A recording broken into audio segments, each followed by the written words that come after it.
You can't go into business as an artist with only the creative side understood. You really do need to understand what any other business needs to know. So a basic business course could be really helpful to a lot of people who are going to try to work for themselves. Understanding that art is a business. And so if you want to make a living at art, you need to not just be excellent at your technique, especially if you're, a representational artist. You also need to be able to make a little bit of a profit. Otherwise, we're going to end up like so many artists that just can't make a living at it. Welcome to the BoldBrush Show, where we believe that fortune favors the bold brush. My name is Laura Engelbert, and I'm your host. For those of you who are new to the podcast, we are a podcast that covers art marketing techniques and all sorts of business clips, specifically to help artists learn to better sell their work. We interview artists at all stages of their careers, as well as others who are in careers tied to the art world in order to hear their advice and insights. To finish off Season 11, we created a compilation of basic art marketing tips for artists to consider as they begin their career. Our past guests state that artists should focus on developing authentic personal relationships with their collectors, often by communicating directly through email newsletters. Many past guests also attest to the importance of building and regularly growing an email list for maintaining long-term connections and driving sales outside of social media platforms. They also emphasize the importance of presenting oneself as a professional through a polished website and a consistent portfolio to help foster trust with galleries and clients. Also, consistent and strategic pricing without undercutting galleries or offering variable discounts supports an artist's reputation and business relationships. Separating administrative and creative tasks and managing one's schedule effectively enables artists to maximize their productivity and balance business demands. Finally, our guests remind us that artists should continue to adapt to changes in the art market, such as increased social media and marketing responsibilities, which is vital to thrive as a professional artist today. Kind of goes off of what I was just saying about social media, is that, people want to make a personal connection with you if you're an artist or a teacher. It's not just about selling a product. Like I think even if I was just selling a product, people care about who they're buying from. People care about what does that product represent and what does it mean for me? What does it say about me that I would, pay money for that? I think it's even more so if you're talking about art or talking about someone who wants to learn how to draw or paint. I mean, that's even more personal, right? So again, I think it's about, looking for that human connection and creating the opportunities, like you said, for that to happen. So yeah, get people off of your social media page or whatever and get them onto your newsletter. And then don't just send out a newsletter, send out a personal email to like your top 10 clients, right? And then don't just email them, like call them and text them and meet them in person. Yes. Create that human connection, right? Because people will be so much more interested in your work and in what you do as an artist and as an instructor and as a whatever, if they're also interested in you as a person, right? Mm-hmm. I think that is absolutely the case.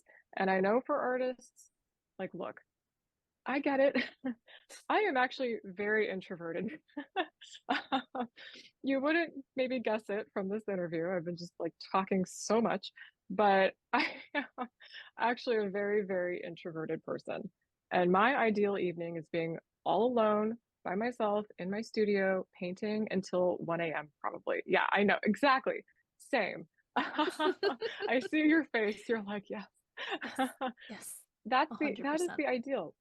On some level, I think you have to get over it a little bit, right? I mean, don't not do those things, of course. Like we all need our alone time. We all need that recharging time, and we all need time in the studio. I mean, that's just a given that you're going to spend hours in the studio painting. But don't forget that a part of being an artist is not the work that you produce, but it's also you, right? That's part of the thing that you have to put out there. And I know so many artists so many friends of mine that, won't even put a picture of them on their website or a picture of themselves on their like little, am I speaking more truth? Yeah, I mean, it's like, who is this person? Yeah. Yeah, don't have like a logo for your profile picture. Like it's your face, okay? That is who you are. That says something to people. Mm-hmm. That it's again, it's personal. That you are a part of the work. That you are, especially if you're a teacher, who are people going to want to take classes from? A logo? No, of course not. Yeah, to try to make a human connection with people. And the more you do that, the more they're actually going to be interested in investing in you, in your product, in your work, and anything else that you have to offer. So That's that was very true. that was basically it. Yeah. Yeah. Yeah. And then I was also wondering if you have any words of wisdom for example, like your younger self that, maybe your younger self would have wanted to hear, and also that would benefit our listeners. Yeah, absolutely. Well, one thing is, which I hope this doesn't sound like too much of a bummer, but this is a lot of work, learning to paint, finding your voice, the thing that you want to say that is worth sharing with the world, and then learning how to say that thing. Gosh, it's a lot of work. You shouldn't let that intimidate you, Yeah. but it's just, it's not like how it is in the movies, right? You're not just going to like waltz into a studio and just like slap some paint on a canvas and someone's going to pay you $1 million for it. It'd be really nice if that was how it was, Yeah. but be prepared that it's a lot of work, and a lot of it is actually very boring. And if you're a person that doesn't like being bored, or maybe doesn't find boring things to be really exciting, well, either find a way around that, or maybe there's another thing for you to invest your time and effort into. Mm-hmm. Teaching so many students, I'm still surprised sometimes at how many of them are just shocked. Oh, this is actually hard. What? Yeah, it is. It's very Yes. hard, and making a business out of it is even more difficult. So number one, be prepared to work really hard. Um, that's not a bad thing, but also you can do it, right? Yes. Also, you are, I'm sure if you are listening to a podcast like this, if you have put up with what I've had to say so far, I guarantee you have the patience. And you are probably smart enough and interested enough to make it happen. But it takes the time investment, and it takes, I think, the security and the willingness to be vulnerable enough to say no to certain things, and to say I don't know certain things, and to invest instead in the things that you really, really do care about. Yeah, painting, I think in a way it takes this very balanced approach between extremes, right? You have to, on the one hand, be very confident, and at the one hand, be extremely humble. on, Ooh. on one hand, be totally invested in your work, right? And on the other hand, be willing to throw it away, trash it, start over in a moment's notice, right? Mm-hmm. You have to be willing to invest so much time and so much care, and at the same time be improvisational, intuitive, gestural. Always you have to have this kind of balance between these extremes, and to just live in that crazy wild sauce of stuff, because we're artists, or we're cool with that. Yeah. And don't expect it to ever be easy. Don't expect yourself to always just have the right answer, to have all your stuff together. We're all just figuring this out, Yeah. right? Yeah. And to give yourself a break on that too. Gosh, I just have to empathize with anyone who's trying to do almost anything today. It seems like there's so much more stuff going on, more information coming in, more world events currently, on the radar, more political things on the radar, more cultural things on the radar, than there was when I was a young person starting out. I wouldn't want to be a single young person today to save my life. The way people have to connect with people today seems scarier to me than it did for me in my day and age.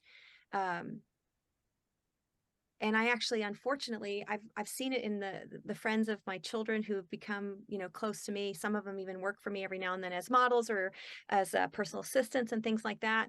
I've seen the toll of just life decisions today on younger people in general, regardless of whether it's artists or whatnot. My first advice would be very cautious of predatory opportunities. So all art organizations are not equal.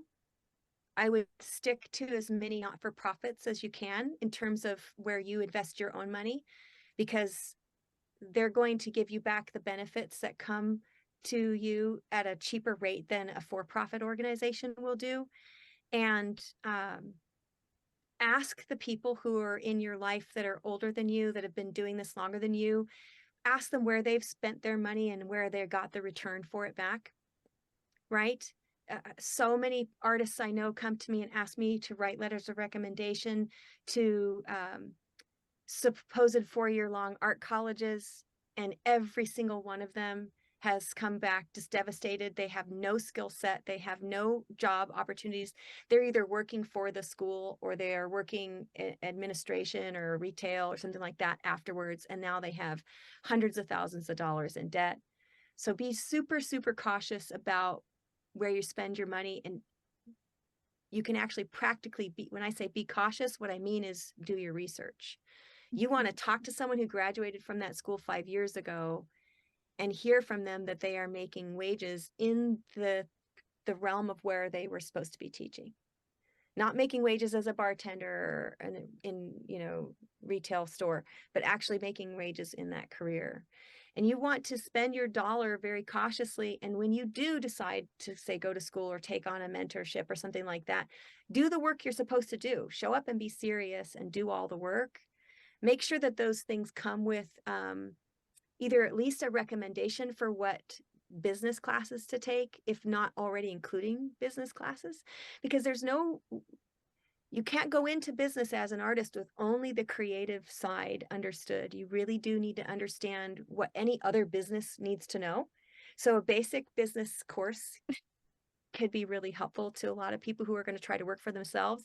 Know how to do your taxes, know how to keep your checkbook straight, know how to estimate what your income's going to be and what your expenses are going to be, and kind of how to create different streams of income. I had the same conversation with my son, who graduated high school in 2019 to go to an arts college in New York City to become an actor.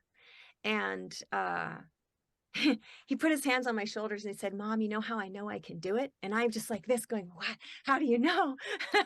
And he said, "Because I watched you do it."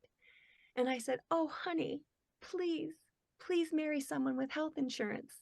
Like, that was my first response, because I'm like, these kids, they don't understand what happens behind the scenes in their parents' relationship. They're not there for the conversations about how to make ends meet. And so they see the romantic side of, yes, my mom is learning how to paint and she's going to these classes and then she's teaching all these courses and she's traveling around and all artists are coming to the house, and she sees all, you know, they see all of that stuff. And so they think that they can do that because they see that part, and he's like, "I'm going to go act and I'm going to go learn how about playing piano. I'm going to do all this stuff." And he's not seeing that if dad didn't work where their health insurance was included, that we would have never made enough money to live on. We would have just been making enough to pay the basic necessities, if that, if we were talking about just my income alone. So I kind of tried to explain to him, and this is probably the last bit I'll say about this, is that as a creative person, and any young person creating a job at all, you get to choose the size of your life. So I want you to think about what you want to do like it's a teacup, right? A big, big teacup you got to hold all the hands of. That means you want like a 5-car garage, and you want to send 3 or 4 children to college, and you want, you know, $250 $1,000 a year, whatever, right? That's a lot. That might mean that you're going to have to paint and teach and maybe sell a product like your own paint product or your own aprons or whatever, right? You're going to have to do a lot of things to manage that huge cup of tea. If you have a smaller life, maybe you have a teeny tiny cappuccino size life, you can hold it with 2 fingers, right? To keep it steady without spilling it. You may only be able to paint and tea, right? So if you choose this big, big life and you have this whole umbrella of people who are going to be depending on you financially, you may have to like make it to like the Brad Pitt version of Painter in the World, right? Right.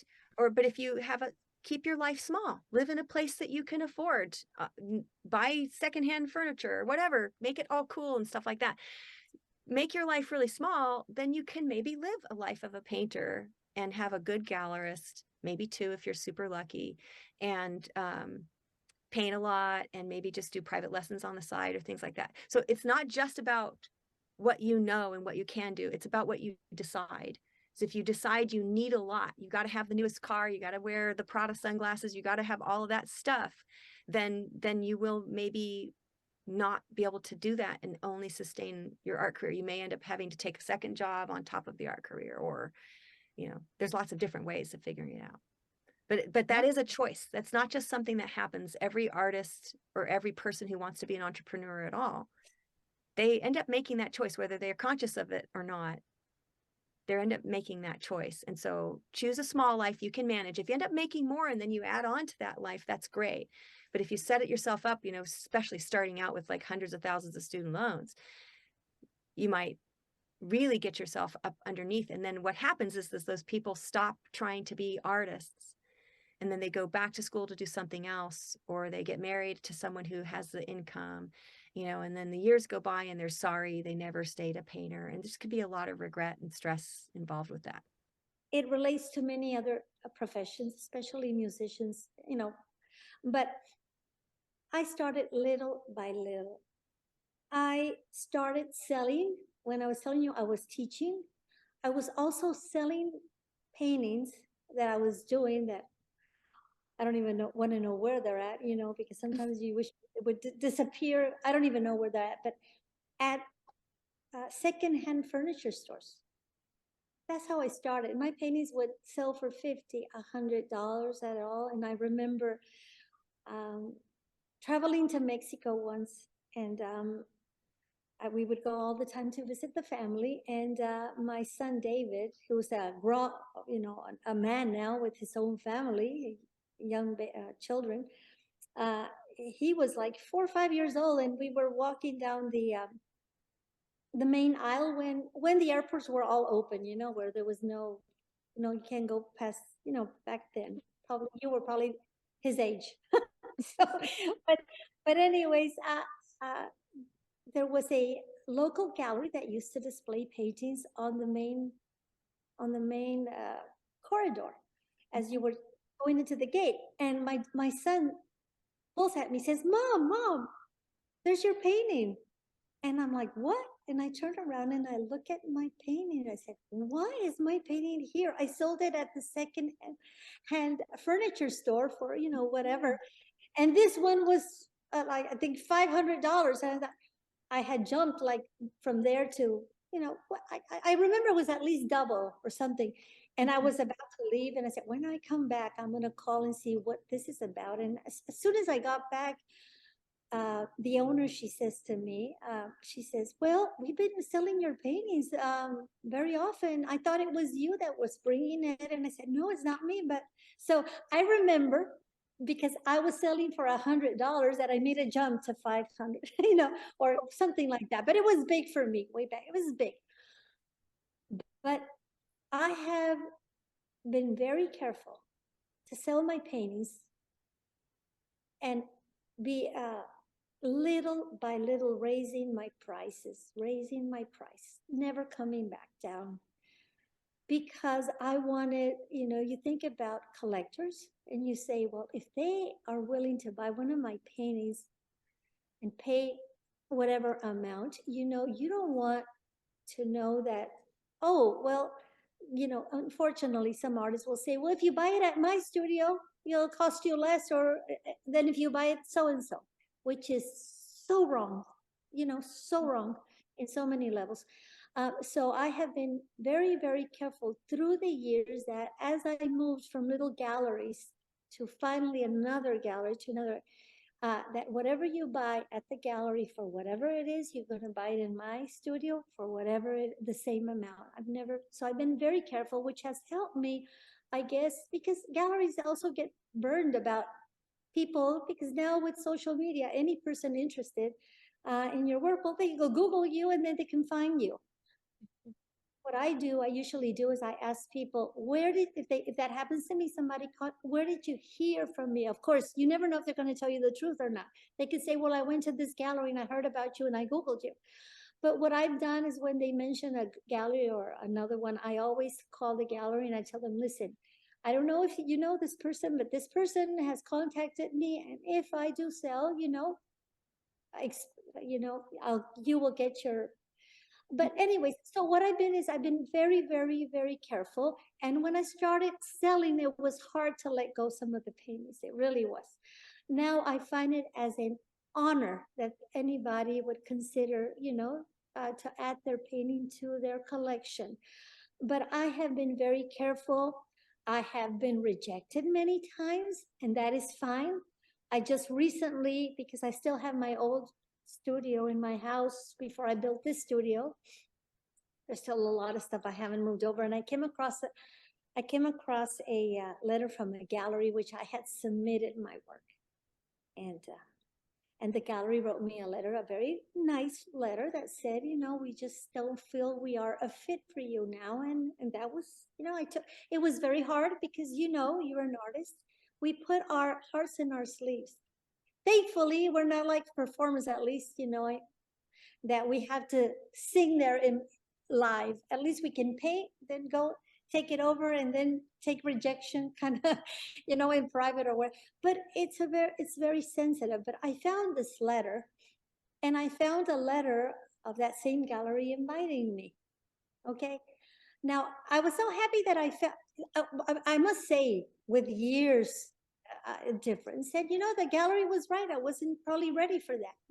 Or maybe they didn't believe, I don't know, but the thing is that it's hard to take rejection, but I have had shows where I did not sell one piece of a painting. So we have to learn that, at least in my life, it's not all been wonderful, wonderful, wonderful. It's learning, it's trying to be strong and to not take it personally, that, well, okay, they didn't like my work. Well, it's not because you're not good. Like another friend artist says to me, when you have a show and a painting doesn't sell well, it's just that the right collector hasn't come across. And it's true. It's true. It's happened to me. Might not find a home. I send it somewhere, it'll find a home. So it was very rewarding moving into selling my paintings. I was able to afford, buying my own, because, to this business takes a lot of investment. These paintings that are back here, actually, most of these are giclée copies. Some are originals, but it's few.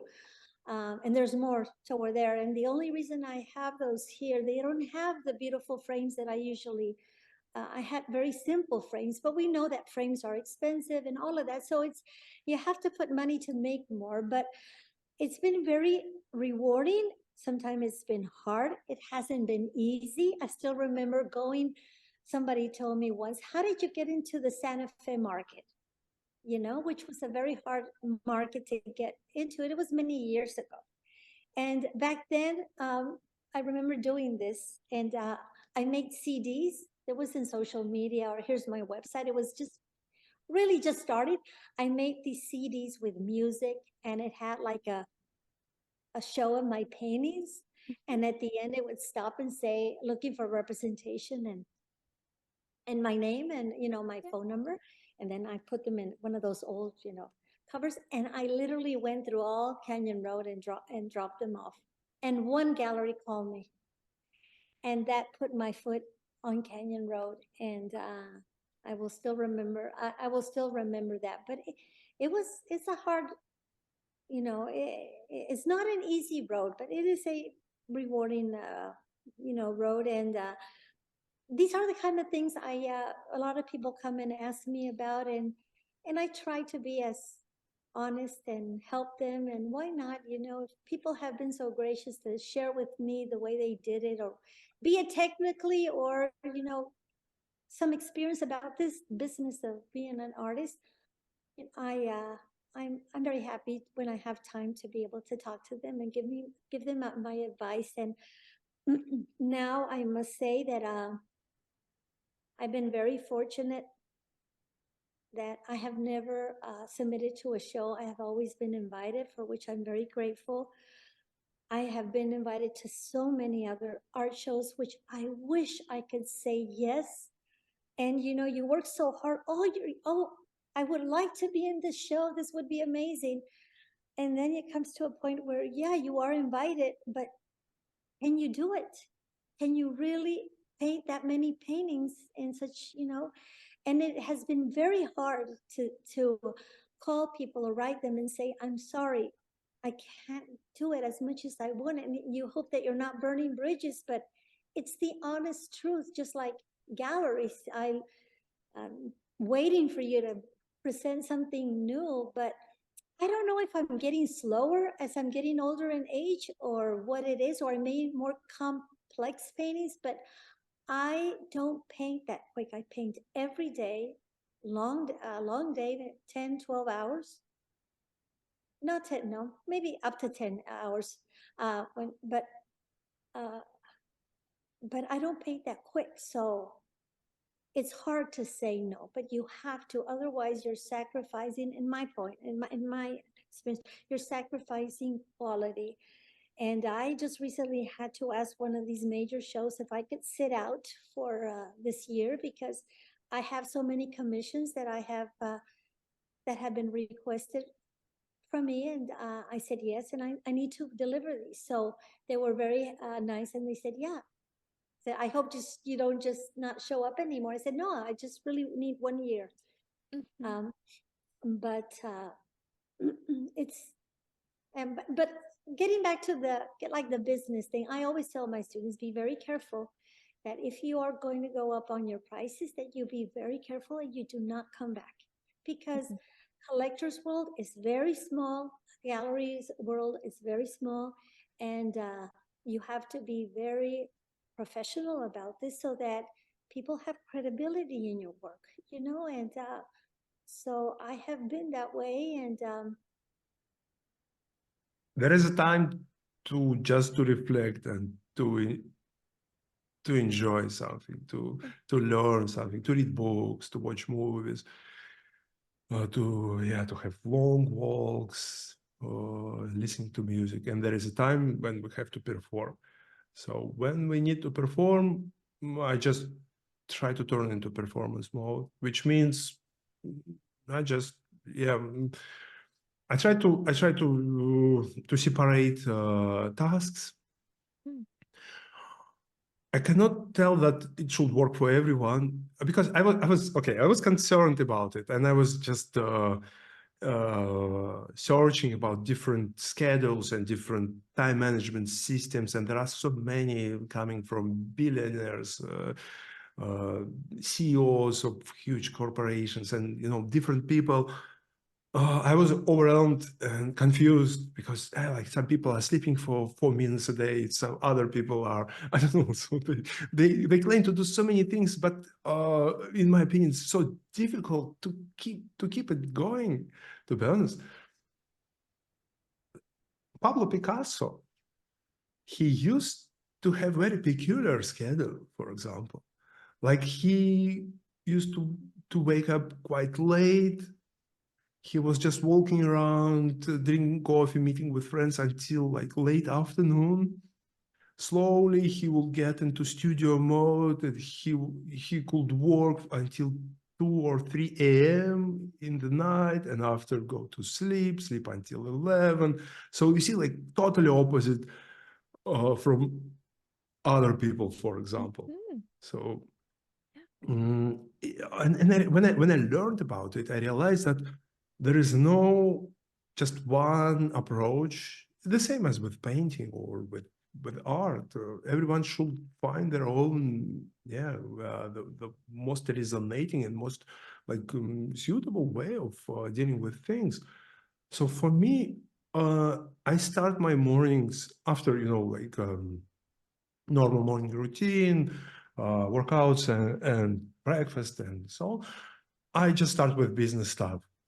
Some people, they like to paint right away, and I try to do it. But for me, 1 or 2 hours spending replying emails, scheduling, doing some chores, business type of things, is somehow more useful.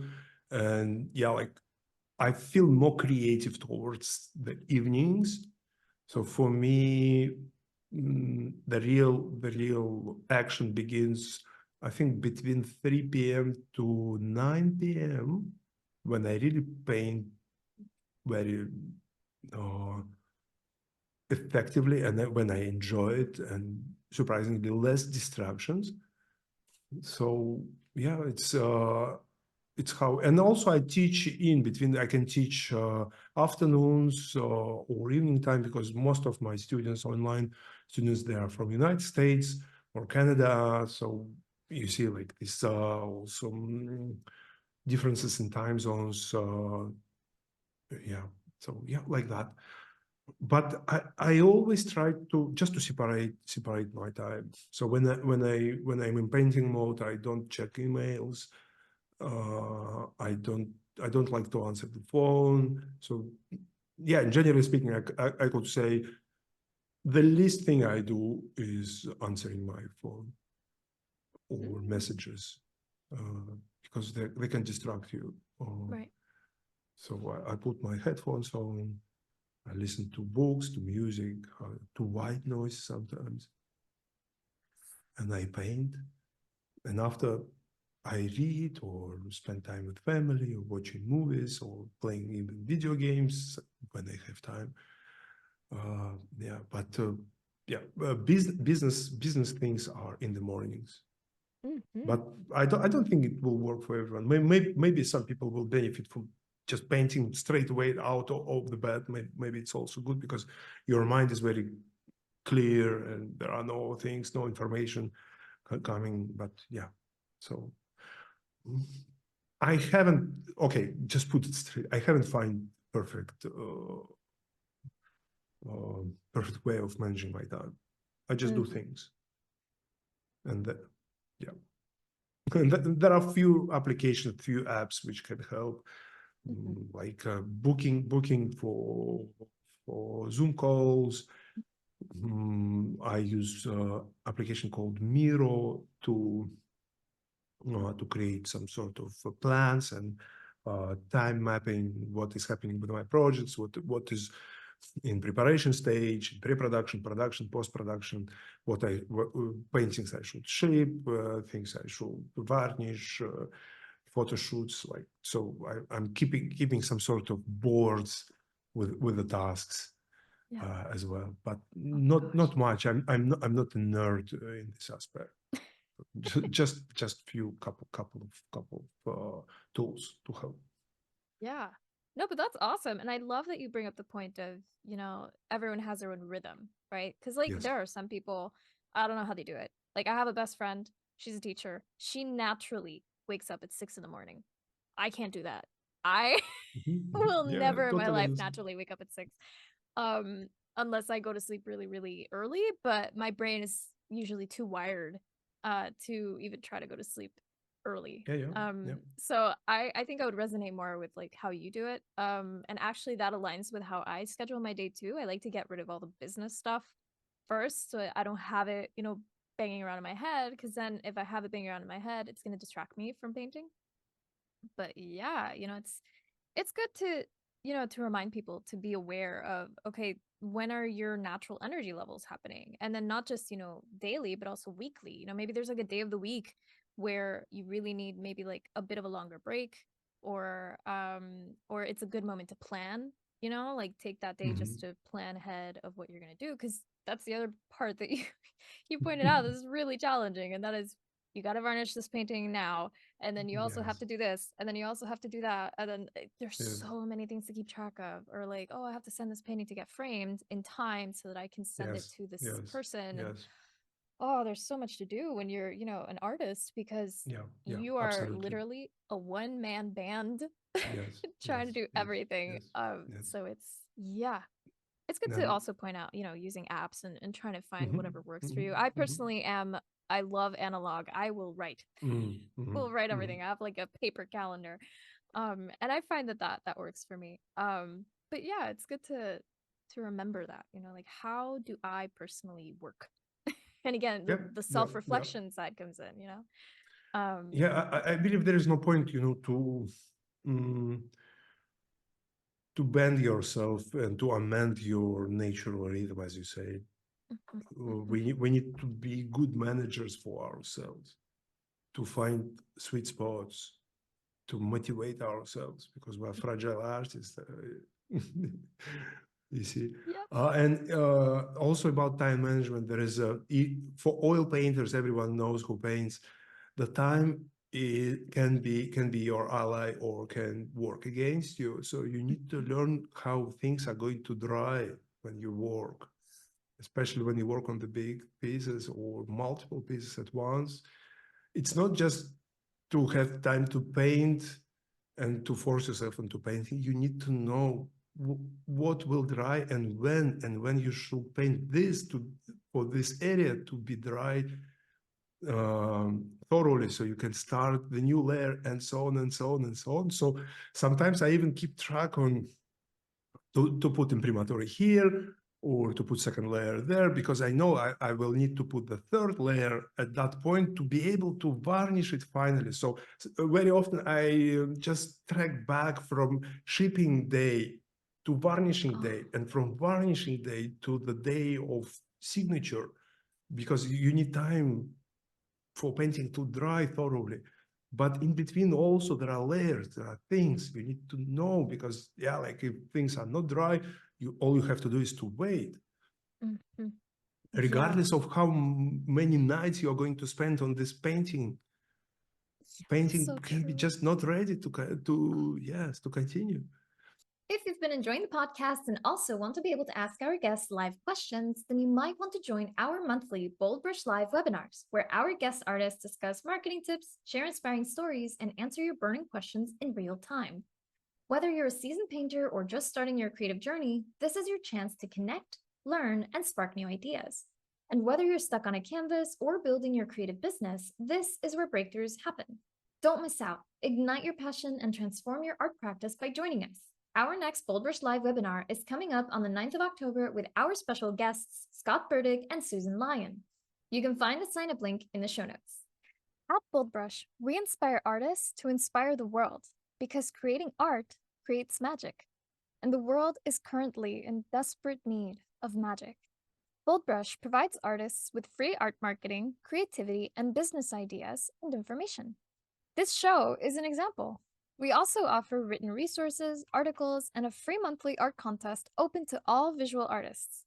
We believe that fortune favors the bold brush. And if you believe that too, sign up completely free at boldbrushshow.com. That's BoldBrush show.com.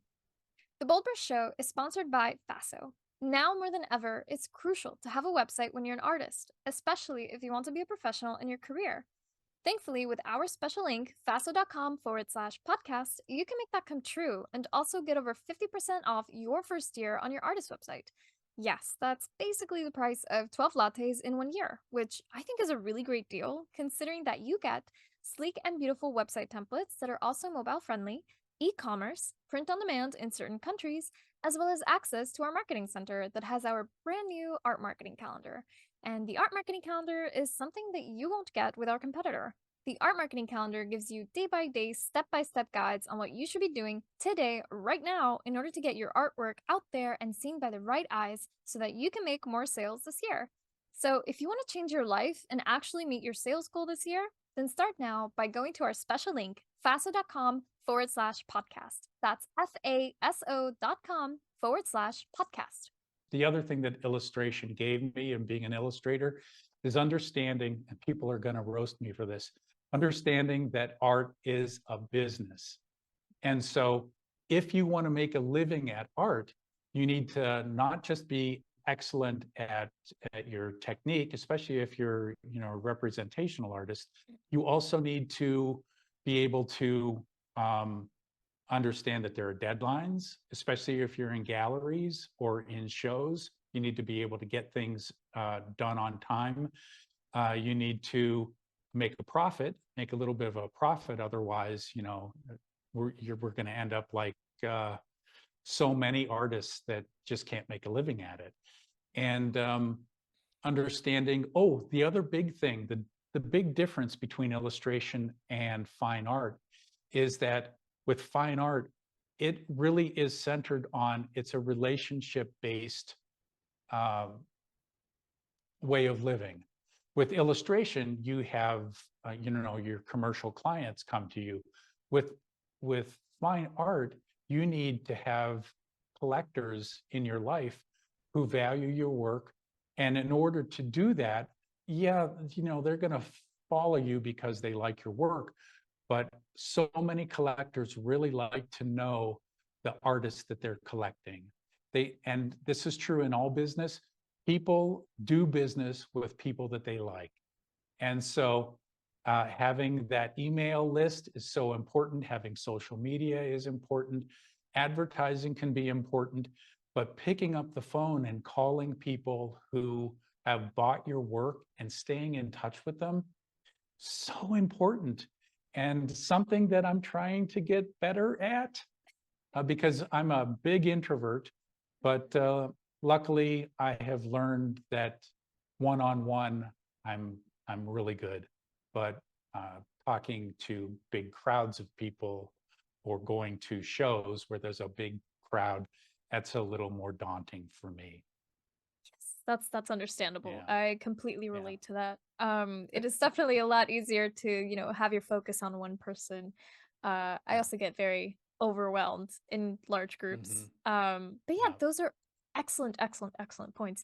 And I think, especially, if you have a career in illustration, right? Or like when you did, you get used to all of that. Maybe not the one-on-one collector side, but you definitely get used to deadlines, speed, and okay, you gotta get this done exactly the way that the client wants it, because of course the client is the one who tells you exactly what they want, versus in fine art you can come up with almost anything, and then the collectors have to come to you, but you have to put yourself out there, so it's a little bit of a back and forth.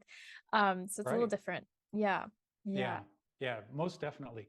And I think so often we don't understand that it really is a relationship-driven kind of a calling. I didn't realize that when I first started, and I'll tell this little story. I was at a show, and a lot of times you'll see when artists are at the show, the artists will glom together. You'll see somebody that who's an artist, and you'll go over and talk to them.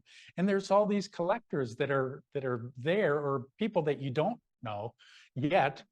And you can spend your whole time just talking to an artist or a bunch of artists that you know.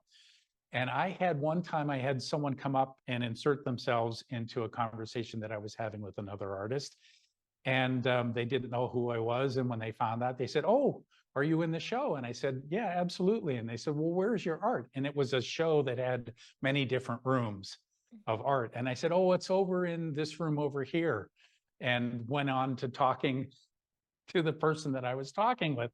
My wife comes up afterwards and she said, "Honey, you may want to, if someone comes up and asks where your art is, you may want to take them over and show them."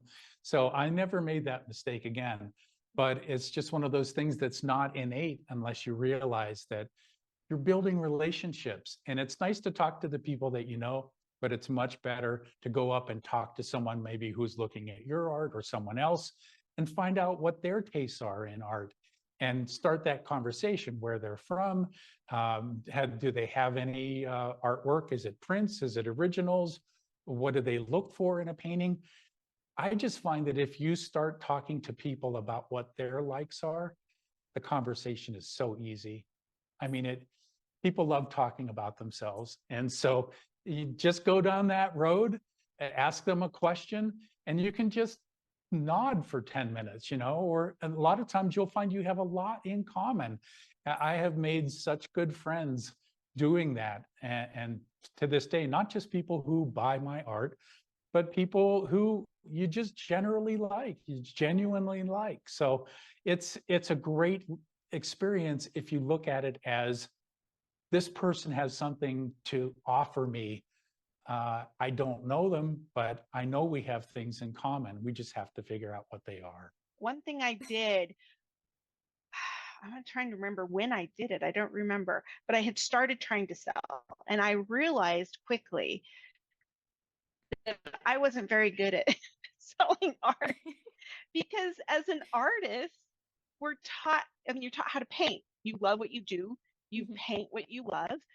But actually trying to sell your work took something else, and running a business took something else. So I took a community class on business, running a small business, which was actually super helpful for me because it helped me realize that I'm in the business of selling stuff. So yeah, I'm a businessman, right? I mean, yes, I'm an artist, but I'm also trying to sell my work. So that was super helpful.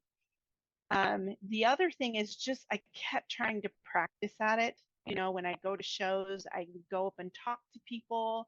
And a lot of it is just coming down to talking about what you love, which is your work, right? And so the other thing that was key for me was that I finally realized it wasn't my job to get everybody to like my work, because that's impossible. Right? You're just not going to, you can't do that, which is good because so many people have different tastes. So many people like different things. They connect with different things. So my job was just to paint what really spoke to me, do the best I could, and then find the buyer that would connect with that, and that just helped open up any kind of pressure of like, oh, what should I paint? What will sell? And that kind of things. And it's so tempting to go in that way and think, oh, wait, what's going to sell? No, connect with what you're going to connect with, paint what you love, and the buyer, you will find someone that will connect with that. You just got to then find them. That's the hard part, right? Well, one hard part. And that's where the marketing comes in, and understanding your market. So understanding, who you're actually trying to sell to. And that is a key thing. So I think the business side is something to learn as an artist. Things have changed drastically because of social media and the internet. But I think it's really important now, if you're going to try and get into galleries, is to present yourself as a professional. Even if maybe you're not quite there, I think it's important to present yourself as a professional. My husband used to say, he says, be a duck. And I say, well, what the heck does that mean? Be a duck. He says, calm on the surface and professional on the surface, but paddling like hell underneath. And so as you're trying to get into galleries, I think it's important to have a professional website. I think it's important to have professional business cards, a professional pamphlet, a professional portfolio. You need to portray that sense that you are a professional, and you don't even have to be doing it full time, but you need to at least give that sense that you are taking yourself seriously, so that gallery will take you seriously. You can't just be a Sunday painter, let's say, and think that you're going to be selling in galleries. It's a professional business relationship. It's symbiotic. They can't sell art without us, and we can't sell art without them. And both sides need to run it like a business, and you need to run your art career like a business. And unfortunately, a lot of artists, they're so right-brained that they don't have the left side. And some people are fortunate that they have a spouse that runs that part of the business for them. I was fortunate that I got my dad's left side of his brain, and my mom's right side of the brain. So I have both the artistic and the business sense. but it is really important to be professional, at least look professional on the surface, even if you're paddling like hell underneath. I think the expectation on artists has changed. For so long, you know, artists would paint, and I think most artists, that's what they want to do. They want to go in their studio or out in the, you know, outside and paint plein air, or they want to paint the studio and they want to create work. Now, I think you've always needed to wear a lot of hats, right? You've always had to be able to market yourself to some degree and organize your life enough to get paintings to galleries. But for so long, I think, you know, galleries handled so much of like the collector, finding collectors, marketing your work, and that has changed a bit with social media. Now a lot of galleries are expecting you to have a good social media presence, and that seems great because we have like the ability to connect with our collectors, but there's a little bit of a shift in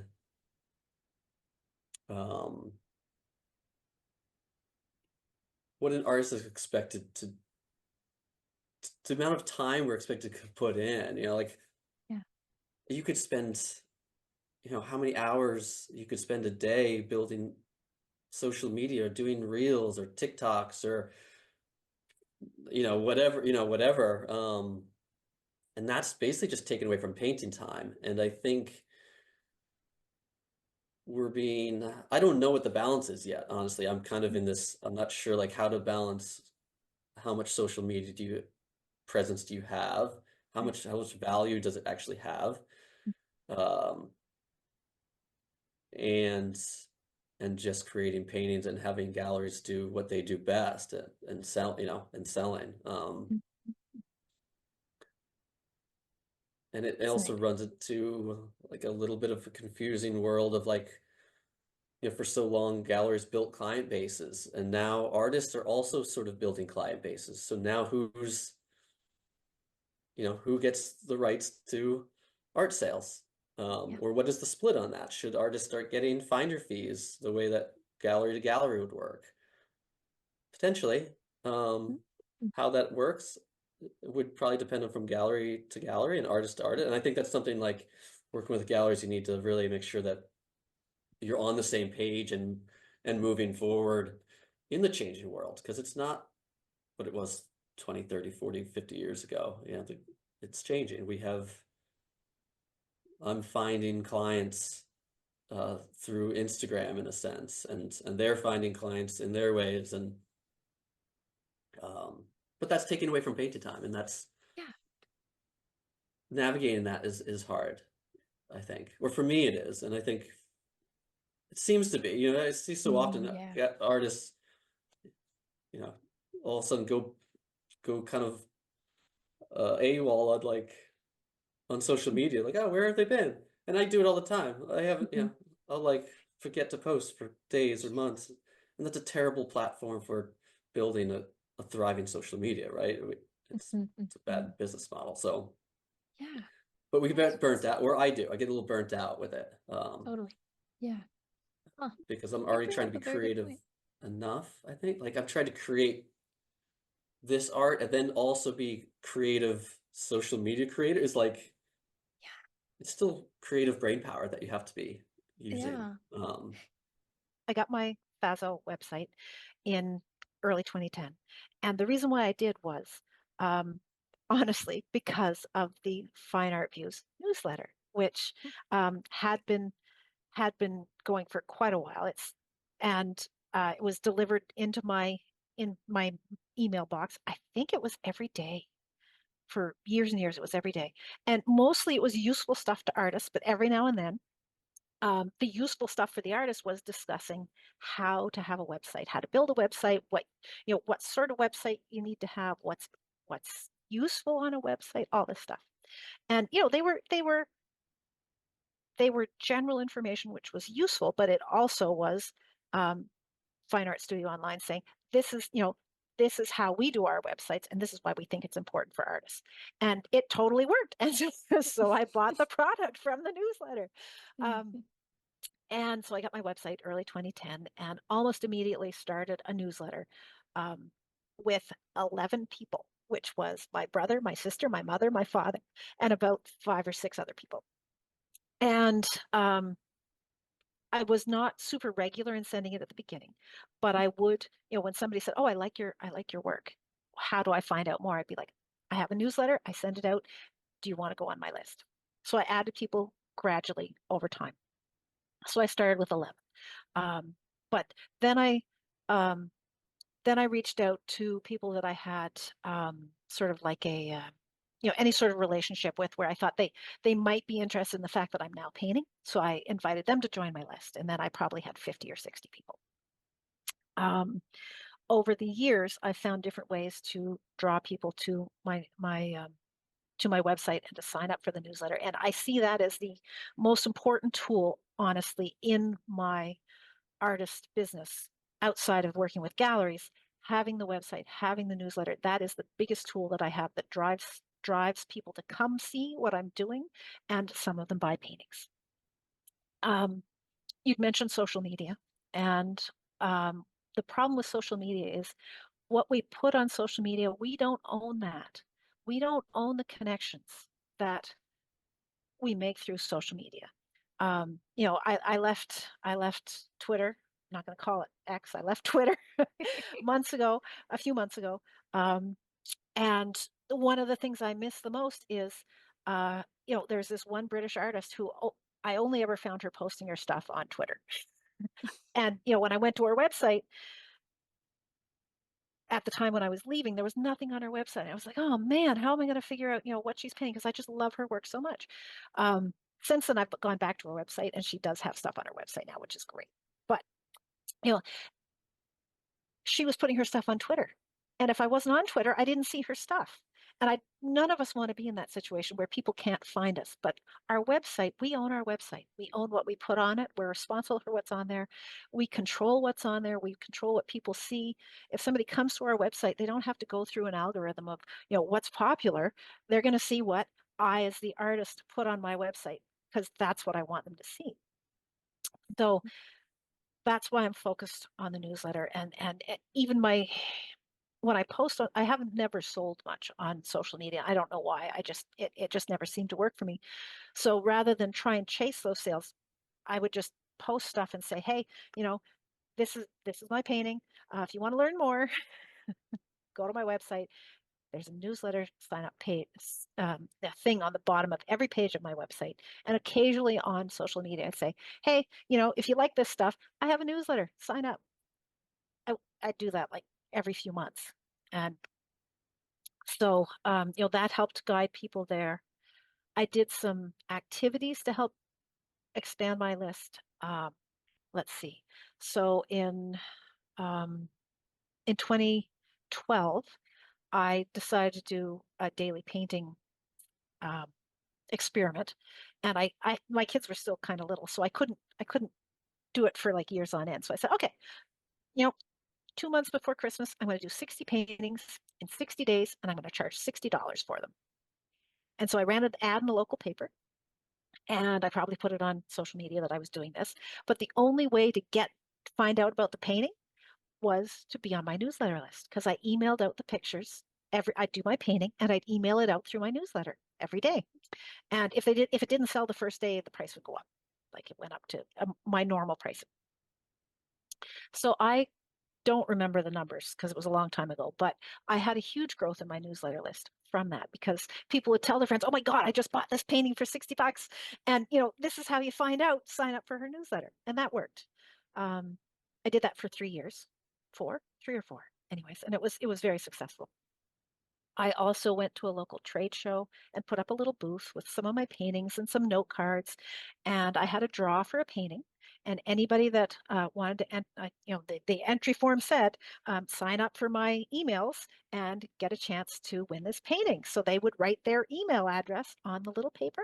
And I went home with 150 papers, and I entered them all in my system as new subscribers. So there's all sorts of stuff you can do to get more names on your list.